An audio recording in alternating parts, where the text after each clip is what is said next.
खबर नहीं पल की, मूर्ख मन बात करे कल की। जगत में खबर नहीं पल की, मूर्ख मन बात करे कल की। नाम रस त्याग प्यारे, नाम रस पीजिए। नाम रस त्याग प्यारे, नाम रस पीजिए। सतनाम सतनाम सतनाम कहिए। सतनाम सतनाम सतनाम कहिए। जाहि विधि रखे साहिब ताहि विधि रखिए। जाहि विधि रखे साहिब ताहि विधि रखिए। सतनाम सतनाम सतनाम कहिए।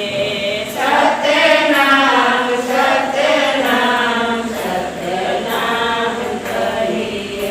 प्रेम से बोलो सतगुरुदेव की जय।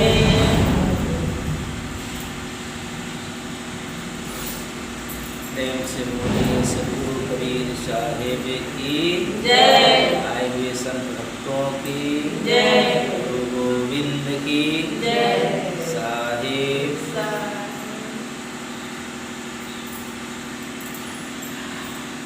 तो कल हम आप लोगों को बताए थे 27वीं रमई,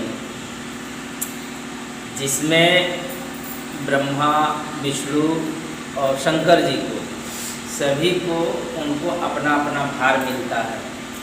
सृष्टि रचना के पश्चात सभी को अपना अपना भार मिलता है, किनको किनको कौन कौन सा कार्य करना है।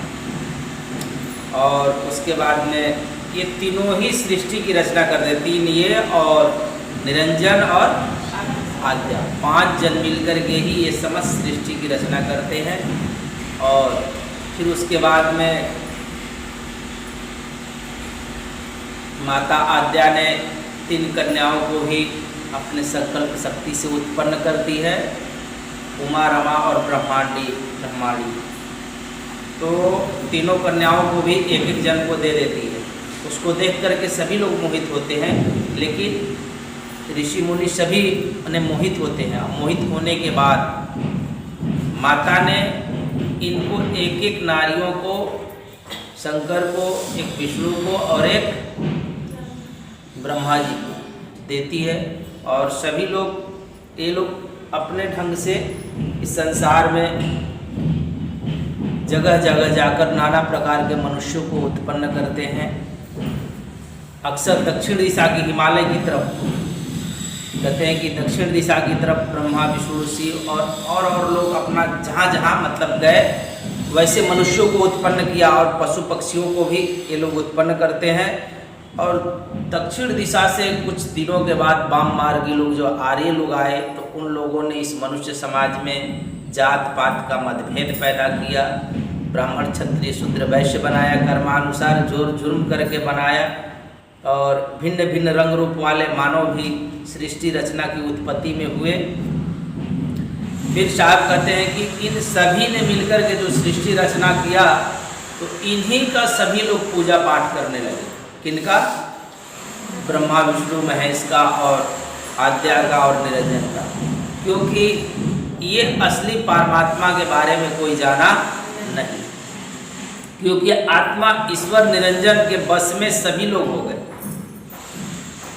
क्योंकि ये पंच महाभूत को भी उत्पन्न किया, 3 गुणों को भी उत्पन्न किया। इसी के अधीनता में जड़ और चेतन का मिश्रित होकर के ये शरीर का निर्माण होता है।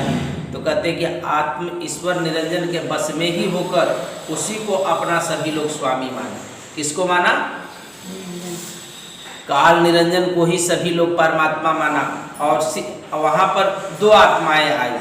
तो जो परमात्मा के हाथ से कैसी कैसी आत्मा आती है, तो एक ईश्वरत्व आत्मा आती है, एक जीव भाव वाली, एक ईश्वर भाव वाली। तो जो ईश्वर भाव वाली आती है वो स्वामित्व गुण को प्राप्त होता है, और जीव वाली आती है वो भोग दशा को प्राप्त होता है। ये भोग होने के कारण ही ये जीव कहलाता है, और वो भोग नहीं करता इसलिए ईश्वर कहलाता है। और इसीलिए साहब कहते हैं कि तहाँ के बिछुड़े बहुकल्प बीते भूमि पर ही भुला। कहते हैं कि इस पृथ्वी पर जब सभी जीव आ गए थे, इनको पता नहीं चला कि किस परमात्मा की भक्ति करना चाहिए। इसलिए ये निरंजन को भी ये देवी देवता और जो जो यहाँ पर आडंबर पाखंड रचा गया, सभी की में पूजा पाठ करने में सभी अजुरा गए। इसलिए साहब कहते हैं कि उस घर की पता किसी को नहीं चला कि हम कहाँ से आए हैं। तो कहते हैं बा घर की सुधि कोई न बतावे, जेहि घर से जीव आया हो, कहाँ से आया कौन पठाया, बिछुड़त कहाँ समाया। तो सदगुरु कबीर साहब सबसे पहले कहते हैं कि उस महाचेतन सत्य पुरुष परमात्मा से वंचित यानी पृथक होकर नीचे शून्यवत प्राकृतिक मंडल में आकर उसको भूल कर यानी परमात्मा को जीव भूल कर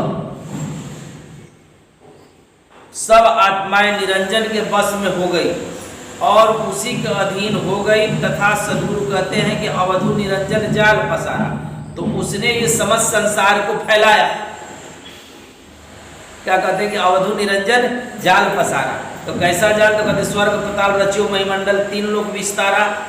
तो ये तीनों लोगों को फैलाया और माया फांस फंसाए जीव को आप बने करता रहा। तो इन्हीं अपनी ही रचना, अपनी माया संकल्प शक्ति की रचना में सभी जीवों को क्या किया? डाल दिया। और कहते हैं साहब कि बचा चाहे जो काल जाल से छीनो शब्द हमारा। कहते कि अगर उस काल के जाल से तुमको बचना है तो मैं जो तुम्हें पुकार कर कहता हूं कि उस परमात्मा की भक्ति करो और सदगुरु की शरणागत रहो, तो इन कहे हुए हमारी बातों के अनुकूल तुम चलना। नहीं तो इस संसार के सभी जीव अलख निरंजन यानी काल पुरुष निरंजन के बनाए हुए मार्ग पर सभी जीव बंधे पड़े रहेंगे और बार बार इस काल चक्र में हम क्या करेंगे? घूमते रहेंगे, फंसे रहेंगे। आज 28वीं रमैनी है, तो इसमें साहब कहते हैं कि अस जो लहा कहूँ मर्म न जाना। कहते हैं कि अस जो लहा कहूँ मर्म न जाना, जिन जग आनी पसारी न ताना, धरती आकाश दो गाड़ खुदाया, चंद सूर्य दो नारी बनाया। सहस्त्र तार ले पूरनी पूरी, अजहू बिने कठिन है दूरी। कहते हैं आज भी वो रचना कर ही रहा है। इसलिए साहब कहते हैं कि सहस्त्र तार ले पूरनी पूरी, अजहू बिने कठिन है दूरी। कहे कबीर कर्म से जोरी, सूत कसूत बिने भल कोरी।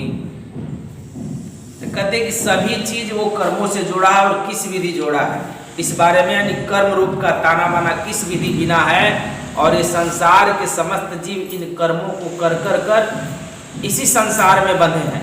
यानी 84 लाख जो योनि उसने रचना किया, उसी योनियों में इस योनि से उस योनि, उस योनि से उस योनि में सदा भटकते रहता है। कभी परमात्मा की भक्ति कर कर परमात्मा लोक में नहीं जाता। इसलिए सदगुरु कबीर साहब ने इस रामायणी में ब्रह्मांडी आत्मा ईश्वर निरंजन और पिंडी आत्मा जीव, ये दोनों की बात कर रहे हैं।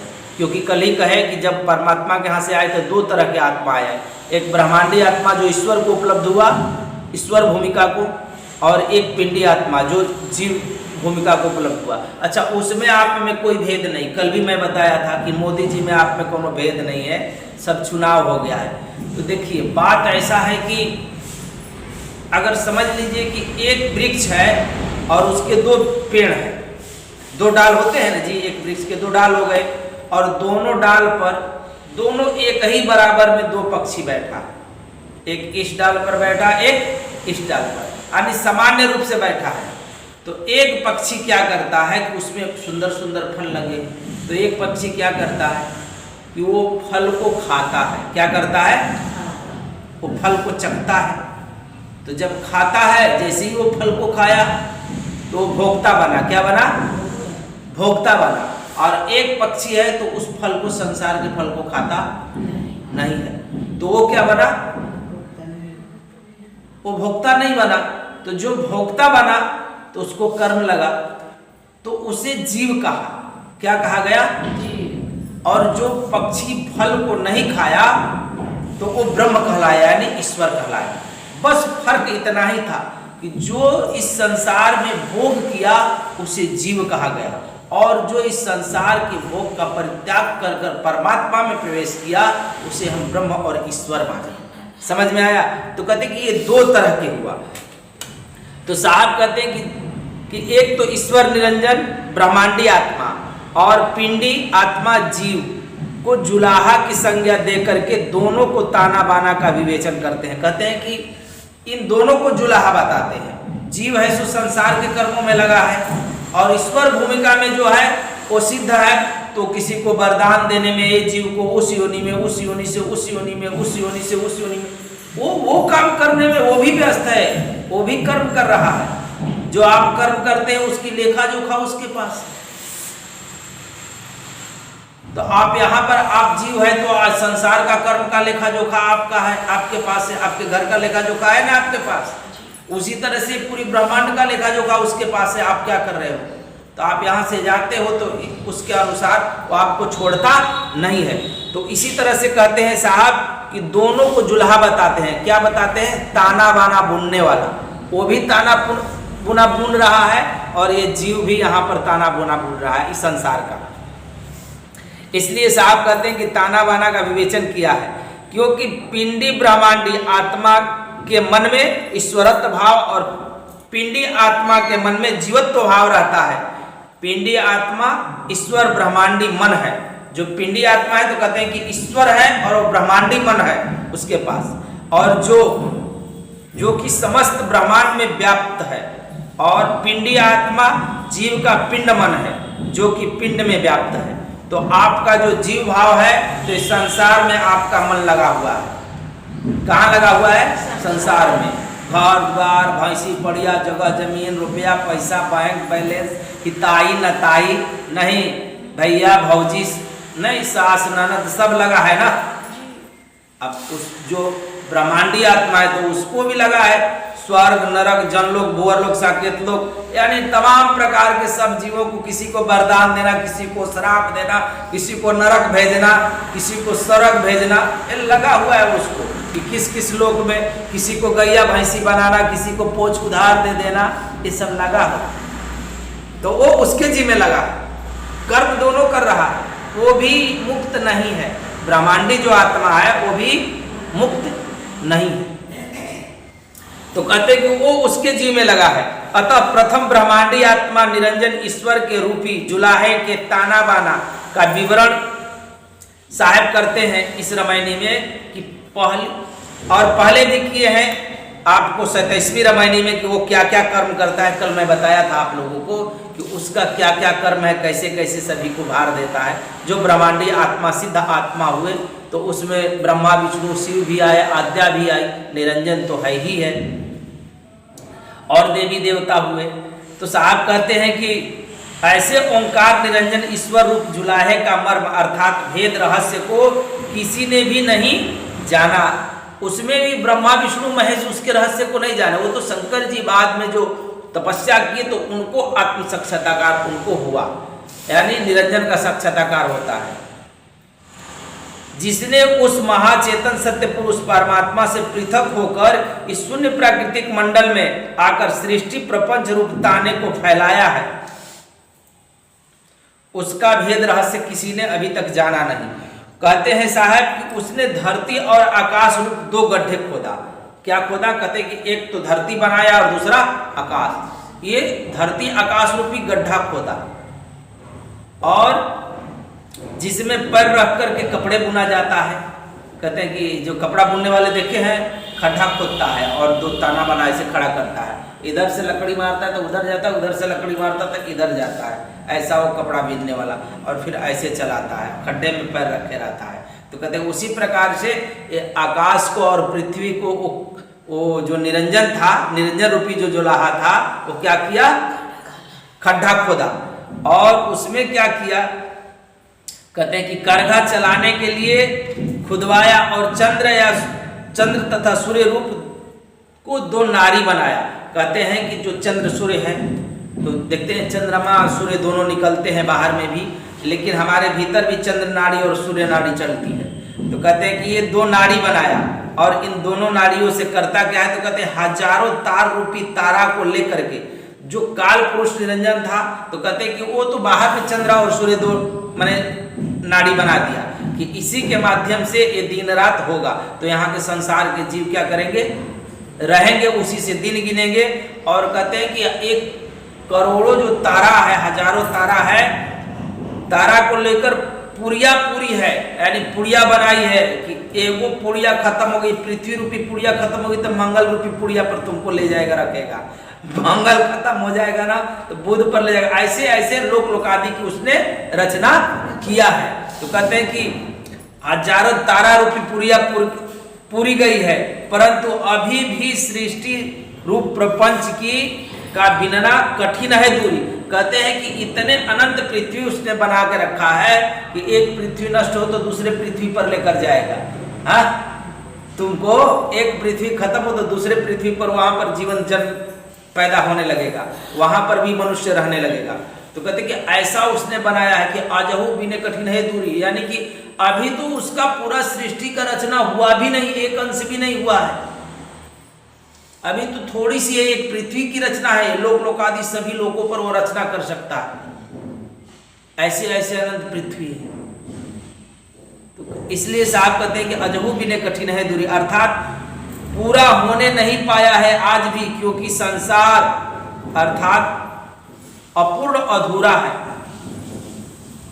ये जो संसार है अभी भी पूरा हुआ नहीं है, इसकी सदैव उत्पत्ति और विनाश होती ही रहती है। कहते हैं कि ये तो यहाँ पर उत्पत्ति और विनाश लगा रहता है, कभी प्रलय हो जाएगा फिर उत्पन्न हो जाएगा, महाप्रलय कभी होता नहीं है। कहते हैं कि इसी को सदैव उत्पत्ति और विनाश होते रहती है, यह परिवर्तनशील है। सदगुरु कबीर साहब कहते हैं कि शुभ और अशुभ कर्म रूपी सूत्र से जोड़कर निरंजन ईश्वर रूपी कोली रूप जुलाहा अच्छी प्रकार से इस सृष्टि संसार प्रपंच रूपी कपड़े को सदैव बिनता रहता है। कहते हैं कि यहाँ पर तो अच्छे और बुरे कर्म बना दिया, यहाँ पर सभी जीवों के ऊपर अच्छा बुरा कर्म बना दिया, और इन्हीं पर पंचों में संसार के सभी मनुष्यों को डाल दिया। और तुम करते ही रहते हो, देवी के नाम पर बकरा काट दिया तो पाप हो गया, पाप पुण्य तुमसे वो करवाते रहता है, नाना प्रकार के यहाँ पर कर्म करवाते रहता है। और इसी कर्मों के अनुसार हमें क्या करता है, वो पकड़ता है, और पकड़ करके हमें वैसे कर्मों के अनुसार वो हमें जन्म भी देता है। कर्म तो वही लगा दिया, और फिर तुम कर्म भी करते हो, क्योंकि जीव भाव को उपलब्ध हो, जीव दशा को उपलब्ध हो, तो करते ही रहते हो। नहीं चाहकर भी करना पड़ता है तुम्हें, तुम्हारा मन खींच ले जाता है, तुम्हारा शरीर भी जाता है, तुम करते ही रहते हो अच्छे बुरे कर्म। तो कहते हैं तब जीवों को शुभ और अशुभ कर्मों के बंधन में डालकर संसार की सदैव उत्पत्ति और प्रलय करता है। समस्त जीवों को शुभाशुभ कर्मों के अनुसार उनका फल दुख सुख भोगवाने के लिए उत्तम मध्यम और निकृष्ट योनियों में भ्रमण कराया करता है। कहते हैं कि जब अच्छे और बुरे जब कर्म करते हैं तो कहता है कि तब उनको दोष लगाता है, और उसी कर्मानुसार उत्तम मध्यम और निकृष्ट योनियों में उनका जन्म देता है। ये काम करता है जो ईश्वर बनकर आया है, ब्रह्मांडी आत्मा निरंजन है। अब आगे साहब कहते हैं कि वह पिंडी आत्मा जीव रूपी जुलाहे के ताना बाना का वर्णन करते हैं साहब। कहते हैं कि अब पिंडी रूपी जुलाहा क्या करता है, ब्रह्मांडी रूपी तो ये जीव इस तरह से, यानी ब्रह्मांडी रूपी जो आत्मा था वो जीवों पर राज कर रहा है। क्या कर रहा है, राज कर रहा है, और उस पर कर्म लगाता है, उसके दोष लगाता है, और उसके अनुसार जब इनका शरीरांत होता है तो कर्म दिखा करके उसको उस प्रकार से योनि में भेजता है कि तुम अब मनुष्य योनि मुश्किल से तुमको दिए थे, तुमने भक्ति नहीं किया, यहाँ पर भक्ति करने आए तो तुम यहाँ पर चोरी चुमारी उचक्कई पता नहीं क्या क्या किए, तो तुमको दोष लगा दिया, और तुमको दोष लगा दिया तो फिर तुम्हारा ये जीवन भी खत्म हो गया। 70-80 साल का जीवन लिए थे, अब तो तुम घरे मकान जगह जमीन लड़का बच्चा ब्याह शादी में अझुराए, तुम्हारा ये बाल पक गया, उजर हो गया, खड्डे में जाने की समय आ गई। हाँ, तो अब क्या करोगी? तो फिर जब वो दोष लगा दिया तो कहेंगे चल अब की बार सुअरी में जा, अब की बार कुत्ता में जा, अब की बार बिल्ली में जा, ऐसे नाना प्रकार की योनियों में भेजता है। ऐसे ऐसे योनियों में वो भेज देता है कर्म दोष लगाकर।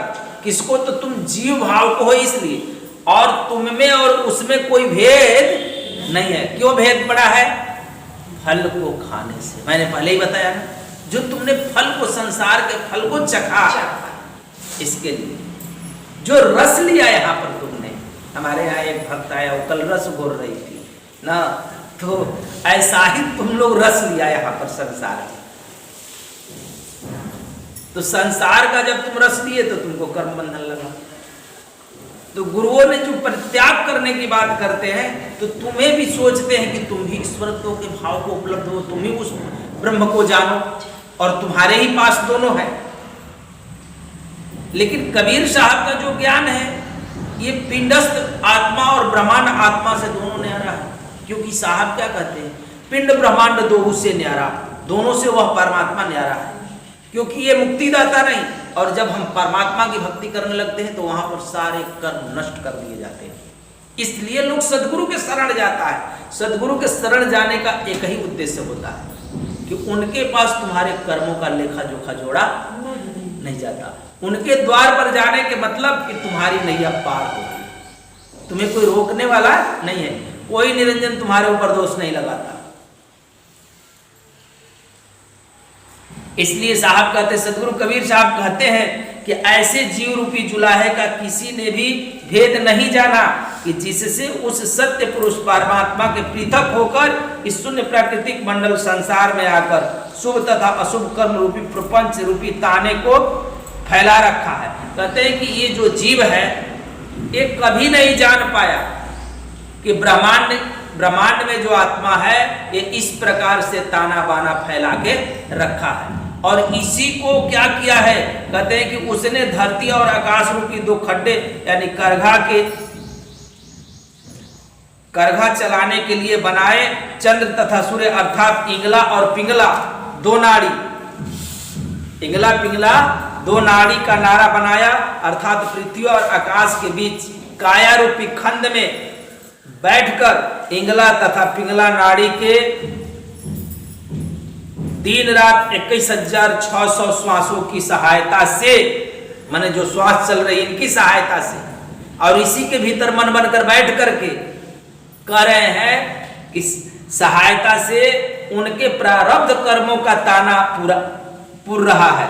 कहते हैं कि तुम्हारे प्रारब्ध कर्मों के, क्योंकि शरीर दिया है तुमको, तो शरीर दिया है तो इसका कर चुकाना है।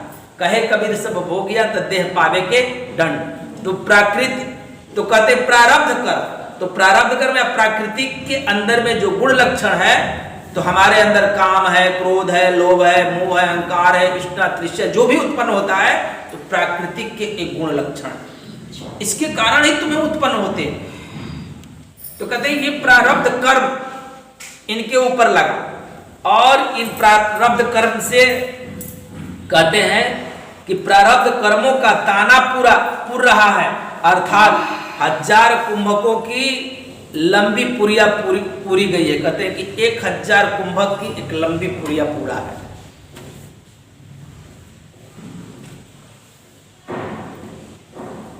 परंतु फिर भी उस प्रपंच रूपी कर्म के बीनने का काम कठिन और दूर है। देखते हैं, कहते हैं कि जो प्रपंच उसने लगाया है, ये तुम्हारा कभी खत्म नहीं होता। देखते हो, तुम मरने के किनारे भी आ जाते हो तो तुम्हारा कितना काम बाकी रहता संसार में। नहीं कहते हो कि अरे ये काम है, वो काम है, अभी बुढ़ापा आ गया, मरने के किनारे आ गए, लेकिन तुम्हारा काम कभी खत्म हुआ? हाँ, कभी नहीं खत्म होता। कुछ न कुछ काम तुम्हारा बाकी रहता है और जाने का समय आ जाता है। ऐसा नहीं, कुछ लोग तो हमसे कहते हैं लड़का बच्चा शादी ब्याह कर देंगे, फुर्सत पा जाएंगे साहिब जी एकदम परमात्मा के भक्ति में, लेकिन जैसे ब्याह करते हैं तो ऐसे उनके और ही कर्म उनको पीछा करने लगता है। अलग अलग से कर्म पीछा करता है, फिर और तुमको अझुरा देता है। जैसे जैसे तुम्हारी बुढ़ापा आती है ना, वैसे वैसे तुम्हारे अंदर मोह जाल बढ़ते ही जाता है, दिन प्रतिदिन बढ़ते जाता है। जब जाने का समय आता है तब कहते हो कि कोई काम नहीं हो पाया, सब अधूरा लटक गया। फिर अंडा बच्चा में तुम्हारा मन चित फंस जाता है, यानी बच्चे लोगों में, कि पता नहीं अभी तो बच्चा ही वो कर पाएगा कि नहीं, ऐसा तुम्हारे मन में आ जाता है। तुम भी लपट जाते हो उसी में। तो कहते हैं कि ये लगाए रहता है, यानी पूरा पूरा इन कभी पुराता नहीं है। अजहू बिने कठिन है दूरी, वो दूर है, तुमसे कभी खत्म नहीं होगा। इस संसार के लोग कितने आए कितने चले गए, संसार का काम खत्म हुआ? हाँ, संसार का काम कभी खत्म नहीं होता। तुम्हारे आए कितने शरीर खत्म हो गए, लेकिन संसार का कर्म कभी खत्म नहीं होगा। इसीलिए साहब कहते हैं कि जो जिस हाल में हो, जिस परिस्थिति में हो, उसी में से समय निकालकर परमात्मा का स्मरण करना। एक तो तुम भगवान की भक्ति करते थे तो वो निरंजन था, तो एक तो उसको ही हम नहीं समझ पा रहे थे। अगर कहीं किसी सदगुरु से मुलाकात हो गई तो तुम समय निकालकर उस परमात्मा की भक्ति करना, इधर उधर भटकना। इसलिए साहब कहते हैं कि अभी तक बिन ही रहा, क्योंकि कर्मों के भोग बड़े ही अटपट हैं। थोड़ा बहुत होता तब न समझ में आता, उल्टे सीधे सारे कर्म रहते हैं, नहीं रहते हैं। कोई अच्छे ही अच्छे थोड़ो कर्म बने रहते हैं। पाप पुण्य दोनों न है, पाप पुण्य दोनों है, बेड़ी एक सोने एक लोहे की। अगर पुण्य कर्म कर दिए हो, पुण्य ही पुण्य किए हो, तो भी तुमको पुण्य कर्म भोगने के लिए जाना पड़ेगा। ये नहीं कि पाप किए हो तो ही नरक में जाना पड़ेगा, पुण्य की हो तो भी सोने की हथकड़ी लगी है, अब पाप की हो तो लोहे की हथकड़ी लगी है। हथकड़ी लगी हुई है, हथकड़ी छूटने वाली नहीं। निरंजन अपने कैद खाने से बाहर तुमको जाने नहीं देता। पुण्य करने से भी कि गए कहा कुंभ में जाकर नहाकर आ गए, है ना, तो सोचे कि पुण्य हो गया, तो पुण्य नहीं हुआ। अब पुण्य हो गया तो फिर सोना की हथकड़ी डालेगा, है कि नहीं? छोड़ने वाला नहीं, पिंजरा खोलकर तुमको उड़ाने वाला नहीं है। यह कार्य सिर्फ सदगुरु के पास ही जाकर जीव स्वतंत्र हो पाता है। और भक्ति बंधनमयी नहीं है, भक्ति स्वतंत्र है। क्योंकि गोस्वामी जी भी कहते हैं कि भक्ति स्वतंत्र सकल गुण खानी, बिन सत्संग न पावहि प्राणी। कहते हैं कि भक्ति है तो कैसा है, तो स्वतंत्र है, लेकिन बिना सत्संग का तुमको कहीं मिलने वाला नहीं है। ऐसा कहे हैं कि बिन तीर्थ नहीं पावे प्राणी, बिन मंदिर मस्जिद पावे नहीं प्राणी, ऐसा तो नहीं कहते हैं। बिन सत्संग न पावे प्राणी, तो भाई सत्संग में जाएगा तो वो पा सकता है भक्ति की, भक्ति के मर्म को जान सकता है। तो कहते हैं कि अब सत्संग में जाए कैसे वो, तो पुण्य पुंज बिन मिलो ही न संता। अगर तुम्हारे कोई पुण्य कर्म होते होंगे जीवन के, तभी वो संतों की मुलाकात हो सकती है, उनके सानिध्य में जा सकते हो। इसलिए कहते हैं कि पुण्य पुंज बिन मिलहि न संता, सत्य सुकृति संस्कृति कर अंता। तभी तुम सत्य के मार्ग को जान सकते हो, उस रास्ते पर पहुंच सकते हो। तो इसलिए साहब कहते हैं कि ये संसार का जो कर्म है बड़ा ही अटपट है, एवं अवधि बहुत लंबी है। कहते हैं कि ये संसार के कर्म की बहुत अटपट है और इसकी अवधि भी बड़ी लंबी है। ये जो ब्रह्मांड है इतना जल्दी नष्ट होने वाला नहीं है, और इस ब्रह्मांड में तुमको बार बार बार बार बार बार कर्मों को भोगने के लिए आना पड़ता। निरंजन की पूजा करोगे तो अच्छे से मानव जीवन देता रहेगा, है ना, स्वर्ग का सुख देता रहेगा, फिर से यहाँ पर भेजता रहेगा, अच्छे माता पिता मिलते रहेंगे। इसलिए सदगुरु की भक्ति बताई है कि सदगुरु के शरण में जाओगे तभी तुम्हें परमात्मा की खबर बढ़ेगी। अब सदगुरु कबीर साहब कहते हैं कि प्रपंच का ताना कर्मों के धागों।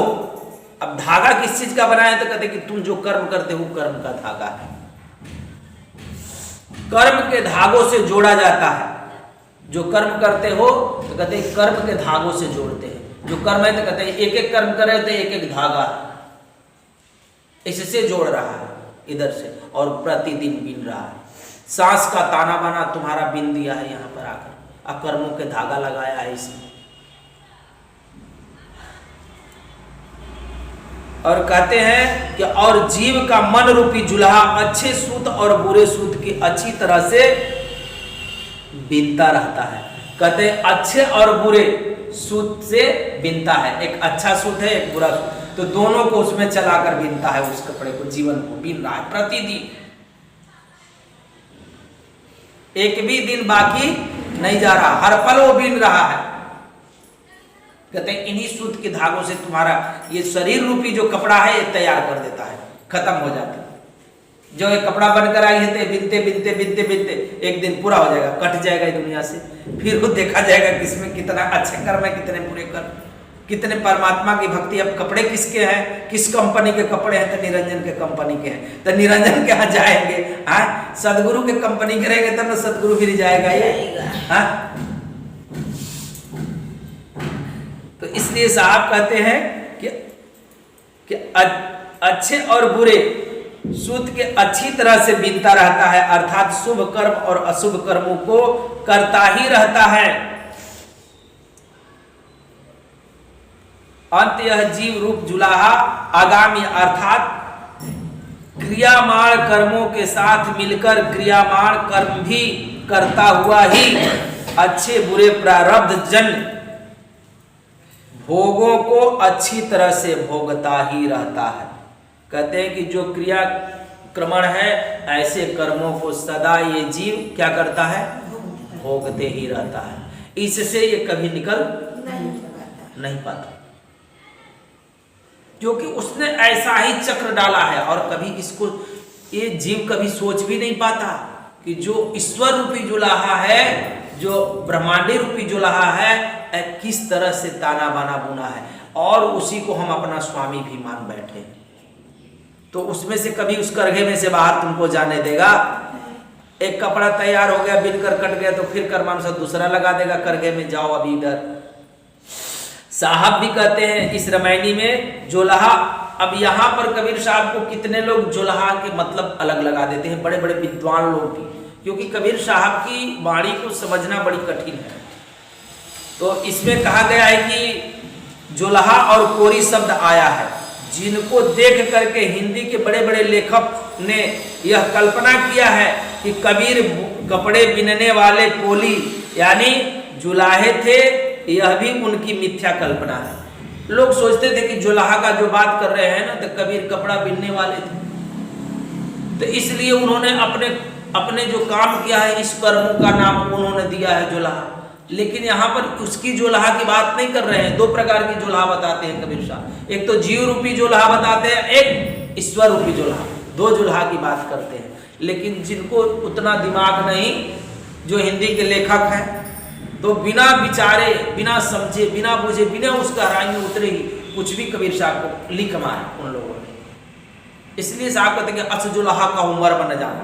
इन दोनों जोलहा की बात कर रहे हैं, वो निरंजन रूपी जोलहा की बात किया है यहाँ पर कबीर साहब, क्या जोलहा का उमर बन जाना, जिन जगह आनी पसारी निताना। तो ये हिंदी के लेखकों ने क्या समझ रखा है कि अपने जोलहा थे, कपड़ा बिनने वाला काम करते थे, और यही बात लिख मारा है, कह दिया है साहब, और कोई बड़ी बात नहीं। लेकिन सदगुरु कबीर साहब ने इस जोलहा रूपी शब्द से, क्योंकि ये बड़े गहरे, बहुत गहराई में झांक कर कबीर साहब ने देखा, उनकी जो गहन चिंतन मनन थी, तो मैं कई बार बताया हूं कि उसको जानना बड़ी मुश्किल है। और साहब कहते हैं कि यह कभी उनकी मिथ्या कल्पना है, जो कल्पना करते हैं इस प्रकार, क्योंकि श्री हर्ष आदि संस्कृत के कवियों ने तथा अन्य विशेषज्ञ आदि दार्शनिकों ने दृष्टांत के रूप में घट पट आदि शब्दों का पद पद पर प्रयोग किया है। तो क्या उससे उनको कुम्हार तथा जुलहा मान लिया जाता है? कहते हैं कि बहुत सारे दार्शनिकों ने घटपट, घट मतलब तो घड़ा होता है, तो कहते हैं कि क्या ऐसे उनको कहने से कुम्हार मान लिया जाता है, घटपट का जहाँ कहा जाता है। उसी प्रकार से यहाँ पर सदगुरु कबीर साहब ने जुलहा शब्द का प्रयोग किया है, तो ईश्वर निरंजन के लिए। किसके लिए? ईश्वर निरंजन के लिए। कबीर पर लेख लिखने वाले हिंदी लेखकों ने में जब ईश्वर प्रदत्त समीक्षा शक्ति नहीं होती है, तो क्योंकि ये लोग व्यर्थ की ही साहस करते हैं। कहते हैं कि जिसके पास ईश्वर शक्ति समीक्षा अगर अंदर में प्रदत्त नहीं होता, अंदर में उसकी खबर नहीं होती है, तो ऐसे व्यक्ति को किसी संत, किसी विशेष सदगुरु के बारे में कुछ लिखना नहीं चाहिए। प्रेम से बोलिए सदगुरुदेव की, सदगुरु कबीर साहेब की, आए हुए संत भक्तों की।